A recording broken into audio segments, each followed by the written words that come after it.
Firman Allah, laqad akhadna mithaqa bani Israel.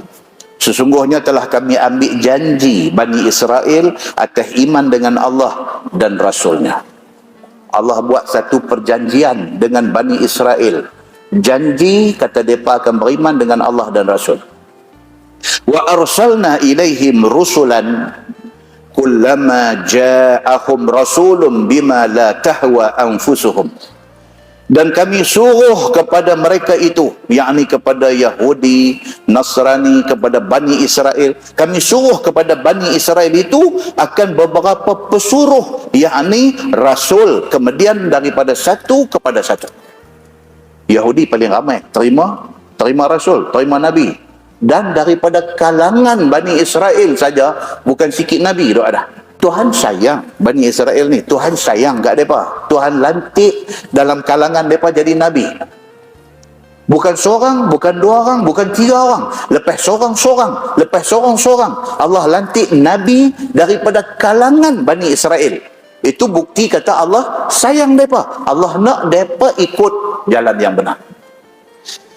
Tiap-tiap kali datang akan mereka itu Rasul dengan barang yang tiada ingin oleh nafsu mereka itu, daripada yang benar-benar, lalu mendusta mereka itu akan dia. Tapi masalah mereka ni apa dia? Mereka nak terima ke tak mau terima ajaran Rasul ni, mereka ikut hati. Itu sebab kita tak boleh macam tu. Kita tak boleh nak terima Islam ni ikut hati. Tak boleh. Kita kena ikut Quran, kena ikut hadis Nabi, bukan ikut hati. Orang Melayu kata apa? Kalau ikut hati, mati. Sama juga kalau ikut orang pun melingkup kita ni. Kadang-kadang kita hal agama pun kita nak mengintikam turut. Nak main turut. Tak boleh.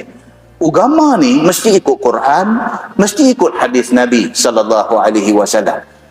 Ulama-ulama yang mengikut Quran dan mengikut hadis Nabi, itu ikutan kita. Setengah orang hari ni bila sebut kata kita kena ikut Quran, kena ikut hadis Nabi, dia kata mana boleh, kita mana boleh buang ulama.